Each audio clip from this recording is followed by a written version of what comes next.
ओम शांति। 4/2/2025 की मुरली है। मुख्य रूप से बाबा ने कहा, घर का रास्ता व स्वर्ग जाने का रास्ता अभी बाप द्वारा तुम्हें मिला है। तुम जानते हो, शांति धाम हम आत्माओं का घर है। स्वर्ग अलग है, शांति धाम अलग है। यह नया रास्ता तुम्हारे सिवाय कोई भी नहीं जानता।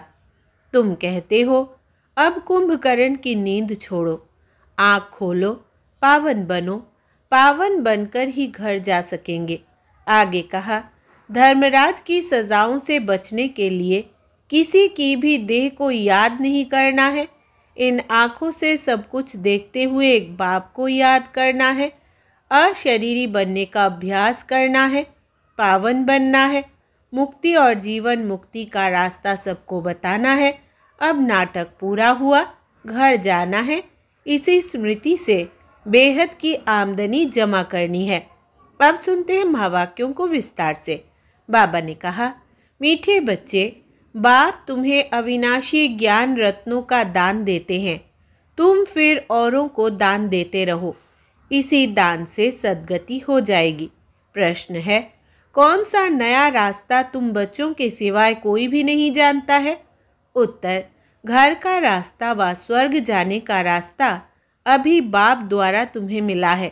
तुम जानते हो, शांति धाम हम आत्माओं का घर है। स्वर्ग अलग है, शांति धाम अलग है। यह नया रास्ता तुम्हारे सिवाय कोई भी नहीं जानता।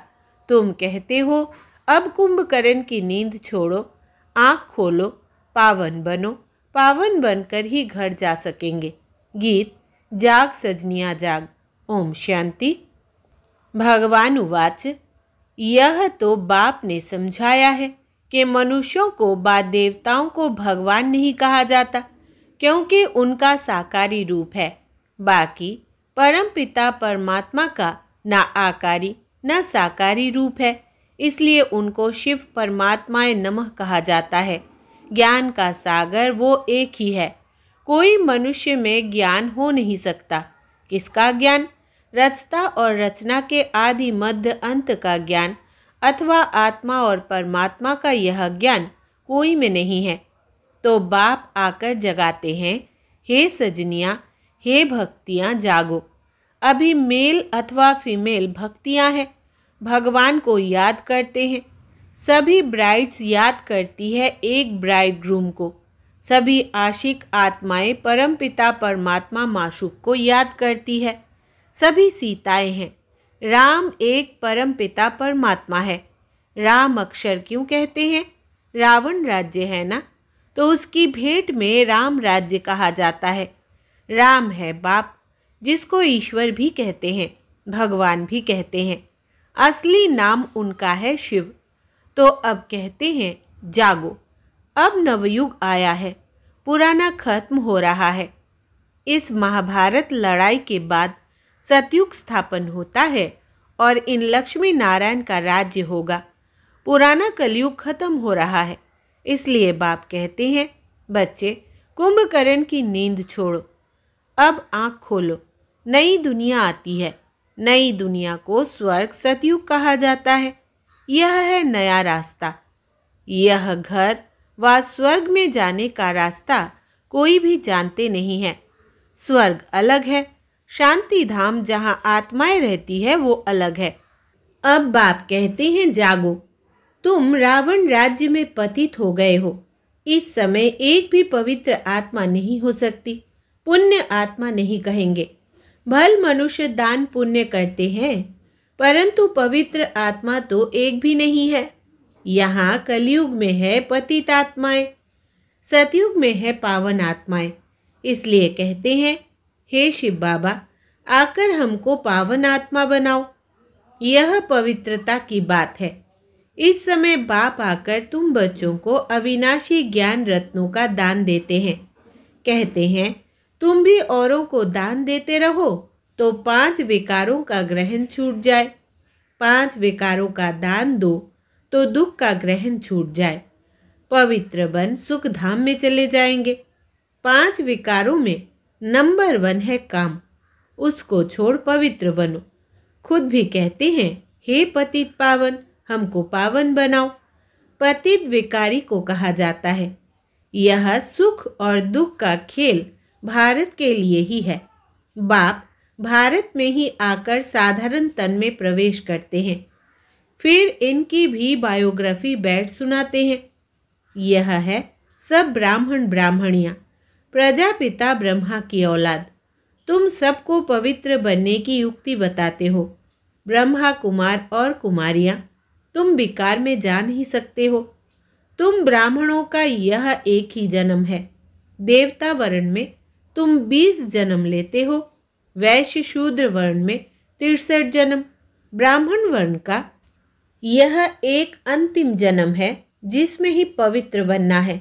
बाप कहते हैं पवित्र बनो। बाप की याद अथवा योग बल से विकर्म भस्म होंगे। यह एक जन्म पवित्र बनना है। सतयुग में तो कोई पतित होता नहीं। अभी यह अंतिम जन्म पावन बनेंगे तो 21 जन्म पावन रहेंगे। पावन थे, अब पतित बने हो। पतित है तब तो बुलाते हैं। पतित किसने बनाया है? रावण की आसुरी मत ने। सिवाय मेरे तुम बच्चों को रावण राज्य से, दुख से कोई भी लिबरेट कर नहीं सकते। अभी काम चिता पर बैठ भस्म हो पड़े हैं। मुझे आकर ज्ञान चिता पर बिठाना पड़ता है, ज्ञान जल डालना पड़ता है, सबकी सद्गति करनी पड़े। जो अच्छी रीति पढ़ाई पढ़ते हैं उनकी ही सद्गति होती है, बाकी सब चले जाते हैं शांति धाम में। सतयुग में सिर्फ देवी देवताएं हैं, उनको ही सद्गति मिली हुई है, बाकी सबको गति अथवा मुक्ति मिलती है। 5000 वर्ष पहले इन देवी देवताओं का राज्य था, लाखों वर्ष की बात है नहीं। अब बाप कहते हैं, मीठे मीठे बच्चों, मुझ बाप को याद करो। मन मना भव अक्षर तो प्रसिद्ध है। भगवान उवाच, कोई भी देहधारी को भगवान नहीं कहा जाता। आत्माएं तो एक शरीर छोड़ दूसरा लेती है, कभी स्त्री कभी पुरुष बनती है। भगवान कभी भी जन्म मरण के खेल में नहीं आता। यह ड्रामा अनुसार नूंद है। एक जन्म ना मिले दूसरे से, फिर तुम्हारा यह जन्म रिपीट होगा तो यही एक्ट, यही फीचर्स फिर लेंगे। यह ड्रामा अनादि बना बनाया है, यह बदल नहीं सकता। श्री कृष्ण को जो शरीर सतयुग में था वो फिर वहाँ मिलेगा। वो आत्मा तो अभी यहाँ है। तुम अभी जानते हो हम सो बनेंगे। यह लक्ष्मी नारायण के फीचर्स एक्यूरेट नहीं है, बनेंगे फिर भी वही। यह बातें नया कोई समझ ना सके। अच्छी रीति जब किसको समझाओ तब 84 का चक्र जानेंगे और समझेंगे बरोबर। हर एक जन्म में नाम रूप फीचर्स आदि अलग अलग होते हैं। अभी उनके अंतिम 84वें जन्म के फीचर्स यह है, इसलिए नारायण के फीचर्स करीब करीब ऐसे दिखाए हैं, नहीं तो मनुष्य समझ ना सके। तुम बच्चे जानते हो मम्मा बाबा ही यह लक्ष्मी नारायण बनते हैं। यहाँ तो 5 तत्व पवित्र है नहीं, यह शरीर सब पतित है। सतयुग में शरीर भी पवित्र होते हैं। श्री कृष्ण को मोस्ट ब्यूटीफुल कहते हैं, नेचुरल ब्यूटी होती है। यहाँ बेलायत में भल गोरे मनुष्य है, परंतु उनको देवता थोड़े ही कहेंगे, दैवी गुण तो नहीं है ना। तो बाप कितना अच्छी रीति बैठ समझाते हैं। यह है ऊंच ते ऊंच पढ़ाई, जिससे तुम्हारी कितनी ऊंच कमाई होती है। अनगिनत हीरे जवाहर धन होता है। वहाँ तो हीरे जवाहरों के महल थे, अभी वो सब गुम हो गया है। तो तुम कितने धनवान बनते हो। अपरम अपार कमाई है 21 जन्मों के लिए। इसमें बहुत मेहनत चाहिए। देही अभिमानी बनना है। हम आत्मा है, यह पुराना शरीर छोड़ अब वापस अपने घर जाना है। बाप अभी लेने लिए आए हैं।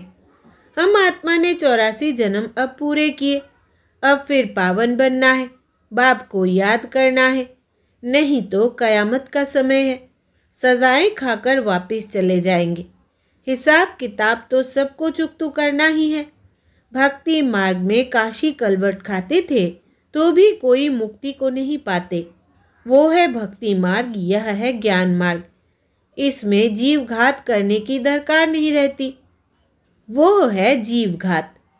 फिर भी भावना रहती है कि मुक्ति को पावे, इसलिए पापों का हिसाब किताब चुकतू हो फिर चालू होता है। अभी तो काशी कलवट का कोई मुश्किल साहस रखते हैं। बाकी मुक्ति व जीवन मुक्ति नहीं मिल सकती। बाप बगैर जीवन मुक्ति कोई दे ही नहीं सकते। आत्माएं आती रहती है, फिर वापस कैसे जाएंगे? बाप ही आकर सर्व की सद्गति कर वापस ले जाएंगे। सतयुग में बहुत थोड़े मनुष्य रहते हैं। आत्मा तो कभी विनाश नहीं होती है। आत्मा अविनाशी है, शरीर विनाशी है। सतयुग में आयु बड़ी होती है, दुख की बात नहीं।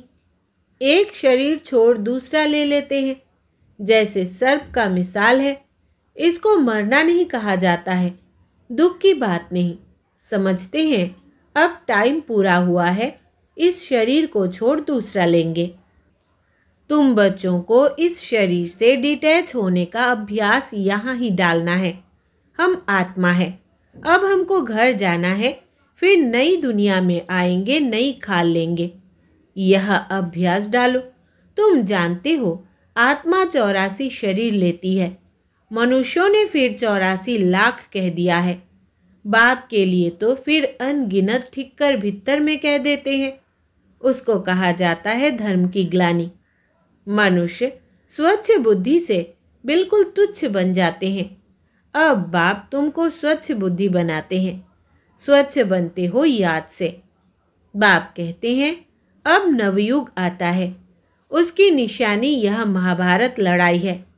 यह वही मुसलों वाली लड़ाई है जिसमें अनेक धर्म विनाश, एक धर्म की स्थापना हुई थी। तो जरूर भगवान होगा ना। श्री कृष्ण यहाँ कैसे आ सके? ज्ञान का सागर निराकार या श्री कृष्ण? श्री कृष्ण को यह ज्ञान ही नहीं होगा, यह ज्ञान ही गुम हो जाता है। तुम्हारे भी फिर भक्ति मार्ग में चित्र बनेंगे। तुम पूज्य ही पुजारी बनते हो, कला कम हो जाती है, आयु भी कम हो जाती है, क्योंकि भोगी बन जाते हो। वहाँ है योगी। ऐसे नहीं कि किसकी याद में योग लगाते हो, वहाँ है ही पवित्र। श्री कृष्ण को भी योगेश्वर कहते हैं। इस समय श्री कृष्ण की आत्मा बाप के साथ योग लगा रही है। श्री कृष्ण की आत्मा इस समय योगेश्वर है। सतयुग में योगेश्वर नहीं कहेंगे, वहाँ तो प्रिंस बनती है। तो तुम्हारी पिछाड़ी में ऐसी अवस्था रहनी चाहिए जो सिवाय बाप के और कोई शरीर की याद ना रहे। शरीर से और पुरानी दुनिया से ममत्व मिट जाए। सन्यासी रहते तो पुरानी दुनिया में है, परंतु घर बार से ममत्व मिटा देते हैं। ब्रह्मा को ईश्वर समझ उनसे योग लगाते हैं। अपने को ब्रह्म ज्ञानी, तत्व ज्ञानी कहते हैं। समझते हैं हम ब्रह्म में लीन हो जाएंगे। बाप कहते हैं यह सब रॉन्ग है, राइट तो मैं हूँ, मुझे ही ट्रुथ कहा जाता है। तो बाप समझाते हैं याद की यात्रा बड़ी पक्की चाहिए। ज्ञान तो बड़ा सहज है, देही अभिमानी बनने में ही मेहनत है। बाप कहते हैं किसकी भी देह याद न आए, यह है भूतों की याद, भूत पूजा। मैं तो अशरीरी हूँ, तुमको याद करना है मुझे। इन आँखों से देखते हुए बुद्धि से बाप को याद करो। बाप के डायरेक्शन पर चलो तो धर्मराज की सजाओं से छूट जाएंगे। पावन बनेंगे तो सजाएं खत्म हो जाएंगी। बड़ी भारी मंजिल है। प्रजा बनना तो बहुत सहज है। इसमें भी साहूकार प्रजा, गरीब प्रजा कौन कौन बन सकते हैं, सब समझाते हैं। पिछाड़ी में तुम्हारी बुद्धि का योग रहना चाहिए बाप और घर से। जैसे एक्टर्स का नाटक में पार्ट पूरा होता है तो बुद्धि घर में चली जाती है। यह है बेहद की बात। वो होती है हद की आमदनी, यह है बेहद की आमदनी। अच्छे एक्टर्स की आमदनी भी बहुत होती है ना। तो बाप कहते हैं गृहस्थ व्यवहार में रहते बुद्धि योग वहाँ लगाना है। वो आशिक माशूक होते हैं एक दो के, यहाँ तो सब आशिक है एक माशूक के, उनको ही सब याद करते हैं। वंडरफुल मुसाफिर है ना। इस समय आए हैं सब दुखों से छुड़ाकर सद्गति में ले जाने लिए। उनको कहा जाता है सच्चा सच्चा माशूक। वो एक दो के शरीर पर आशिक होते हैं, बेकार की बात नहीं। उसको कहेंगे देह अभिमान का योग। वो भूतों की याद हो गई। मनुष्यों को याद करना माना, 5 भूतों को, प्रकृति को याद करना। बाप कहते हैं प्रकृति को भूल मुझे याद करो। मेहनत है ना, और फिर दैवी गुण भी चाहिए। कोई से बदला लेना यह भी आसुरी गुण है। सतयुग में होता ही है एक धर्म, बदले की बात नहीं। वो है ही अद्वैत देवता धर्म, जो शिव बाबा बगैर कोई स्थापन कर न सके। सूक्ष्म वतनवासी देवताओं को कहेंगे फरिश्ते। इस समय तुम हो ब्राह्मण, फिर फरिश्ता बनेंगे, फिर वापिस जाएंगे घर, फिर नई दुनिया में आकर दैवी गुण वाले मनुष्य अर्थात देवता बनेंगे। अभी शूद्र से ब्राह्मण बनते हो। प्रजापिता ब्रह्मा का बच्चा ना बने तो वर्षा कैसे लेंगे? यह प्रजापिता ब्रह्मा और मम्मा, वो फिर लक्ष्मी नारायण बनते हैं। अब देखो, तुमको जैनी लोग कहते हैं हमारा जैन धर्म सबसे पुराना है। अब वास्तव में महावीर तो आदि देव ब्रह्मा को ही कहते हैं, है ब्रह्मा ही। परंतु कोई जैन मुनि आया तो उसने महावीर नाम रख दिया। अभी तुम सब महावीर हो ना, माया पर जीत पा रहे हो। तुम सब बहादुर बनते हो। सच्चे सच्चे महावीर महावीरनिया तुम हो। तुम्हारा नाम है शिव शक्ति। शेर पर सवारी है और महारथियों की हाथी पर। फिर भी बाप कहते हैं बड़ी भारी मंजिल है। एक बाप को याद करना है तो विक्रम विनाश हो, और कोई रास्ता नहीं है। योग बल से तुम विश्व पर राज्य करते हो। आत्मा कहती है अब मुझे घर जाना है। यह पुरानी दुनिया है। यह है बेहद का सन्यास। गृहस्थ व्यवहार में रहते पवित्र बनना है और चक्र को समझने से चक्रवर्ती राजा बन जाएंगे। अच्छा, मीठे मीठे सिकिलदे बच्चों प्रति माता पिता बाप दादा का याद प्यार और गुड मॉर्निंग। रूहानी बाप की रूहानी बच्चों को नमस्ते। हम रूहानी बच्चों की रूहानी बाप दादा को याद प्यार, गुड मॉर्निंग और नमस्ते बाबा नमस्ते। धारणा के लिए मुख्य सार। पहला, धर्मराज की सजाओं से बचने के लिए किसी की भी देह को याद नहीं करना है। इन आँखों से सब कुछ देखते हुए एक बाप को याद करना है। अशरीरी बनने का अभ्यास करना है, पावन बनना है। दूसरा, मुक्ति और जीवन मुक्ति का रास्ता सबको बताना है। अब नाटक पूरा हुआ, घर जाना है। इस स्मृति से बेहद की आमदनी जमा करनी है। वरदान है, 1 सेकेंड की बाजी से सारे कल्प की तकदीर बनाने वाले श्रेष्ठ तकदीरवान भव। विस्तार है, इस संगम के समय को वरदान मिला है। जो चाहे जैसा चाहे जितना चाहे उतना भाग्य बना सकते हैं, क्योंकि भाग्य विधाता बाप ने तकदीर बनाने की चाबी बच्चों के हाथ में दी है। लास्ट वाला भी फास्ट जाकर फर्स्ट आ सकता है। सिर्फ सेवाओं के विस्तार में स्वयं की स्थिति सेकंड में सार स्वरूप बनाने का अभ्यास करो। अभी अभी डायरेक्शन मिले, 1 सेकेंड में मास्टर बीज हो जाओ तो टाइम न लगे। इस 1 सेकेंड की बाजी से सारे कल्प की तकदीर बना सकते हैं। स्लोगन है, डबल सेवा द्वारा पावरफुल वायुमंडल बनाओ तो प्रकृति दासी बन जाएगी।